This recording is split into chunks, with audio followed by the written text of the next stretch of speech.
Ang topic na ito ay mula sa kahilingan ng isa nating taga-subaybay na si Jade Mark Salvadea Tinsay. Shout out sa iyo Lods, at salamat sa panonood ng mga videos ko. Si Tisoy! Sandali lang Mr. Tan daw. Aba, naku, Mr. Tan, kung gusto mo, sarado tayo sa 40,000 doon sa Dilaw. Kung papayag ka. Ngayon, kung ayaw mo doon sa kasunduan nating kahapon, sarado tayo sa 37 million sa Verde. At alas 7 bukas, magdala ka na ng sakot. Magbilangan tayo. Kami nga naman ang swerte ko.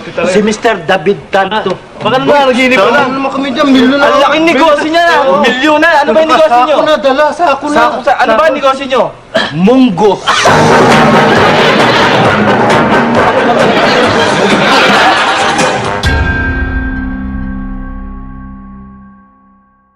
Sa larangan ng komedya, sa pelikulang Pilipino noong 80s hanggang 90s, marami ang nakakakilala kay Ben Tisoy, dahil sa bukod tangi niyang mga gestures, habang i-deliver niya ang kanyang linya sa pelikula. Subalit, kahit nag-iisa siya at maaaring bukod tangi ang kanyang pagganap, ay hindi siya nabiyayaan ng swerte, para mas sumikat at umangat pa, katulad ng narating ni Dolphy, at iba pang sikat na komedyanteng Pinoy sa pelikula. At hindi rin siya nabigyan ng importansya, kahit ng mainstream media, kaya noong pumanaw siya, ay hindi na ibalita, o naisulat sa mga pahayagan o dyaryo, ang kanyang pagpanaw. Kahit nga marahil ang kanyang buhay, o pagkakakilanlan at iba pang impormasyon tungkol sa kanya, ay wala ka halos mahanap. Subalit, magkagayon pa man, ay aking ikikwento, sa abot ng ating makakaya, ang kwento ng kanyang buhay. Narito ang maikling kwento, tungkol sa buhay at kamatayan ni Ben Tisoy, isa sa mahusay na komedyante sa larangan ng pelikulang Filipino. Si Benjamin Sanchez, o mas kilala sa kanyang screen name na Ben Tisoy, ay nakilala dahil sa husay, kakaiba at bukod tanging pagganap niya sa mga eksenang ginagampanan niya sa pelikula. Siya ay tubong Bulakenyo, at isinilang noong May 19, 1930, sa San Rafael, Bulacan. Masasabi nating kakaiba ang pagganap niya dahil, siya lamang ang may ganoong estilo, na bawat salitang kanyang binibigkas, ay sinasabayan naman niya ng pagkumpas, o pagwagayway ng mga kamay niya, sa gilid ng kanyang tenga. Bagamat maiksi lamang ang kadalasang papel niya sa mga pelikula, ay tiyak na tatatak naman sa iyong isipan ang kanyang mga pagganap. Nakasama niya, ang halos lahat ng mga kilala, at mga bigating artista, noong kapanahunan niya. Nakasama rin siya ni Dolphy, sa programa nito sa telebisyon na, John and Marcia. Ilan sa mga pelikulang kanyang nagawa ay ang, Alae, Con Bisoy, Hale Hale Hoy, noong 1998. Never Together, noong 1996. Ikaw ang Miss Universe ng buhay ko, noong 1994.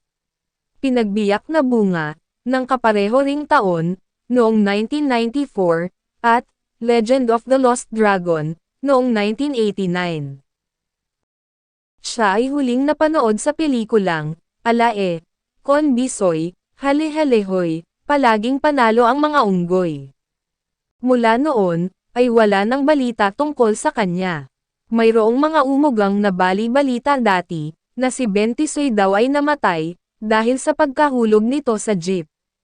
Minsan daw kasi, nung pauwi na siya, ay punuan na ang mga jeep, at dahil sa kagustuhan niyang makauwi agad, ay sumabot na ito sa jeep, kaya lang nung ito'y makarating na sa kanilang lugar ay pumara na ito, at nagsabi sa driver na, para mama, sa tabi na lang, sabay kumpas at wagayway ng kamay nito sa gilid ng kanyang tenga, kaya nakabitaw siya sa jeep, at nahulog, na naging sanhi ng pagkamatay niya.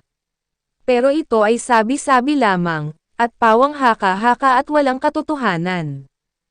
Ayon sa ilan sa mga nakatala tungkol sa kanyang pagkamatay, siya di umano ay pumanaw, noong March 28, 2002, sa edad na 71. Walang opisyal na naitala, sa naging sanhi ng kanyang kamatayan.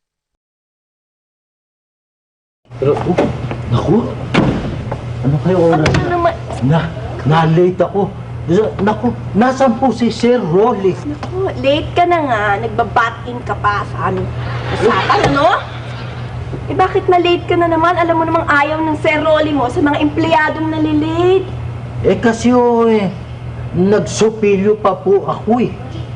Filyo. Oo, sipilyo ka lang. Na-late ka na.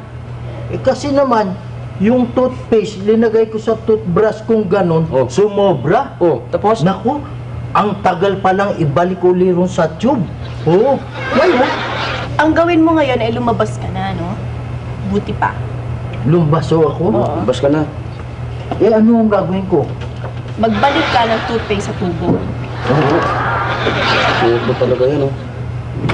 Alam mo oras? 4:30. Sundin mo. 4:30? Oo. Eh saan mo kukuha nung kwan? Toothpaste. Eta nga.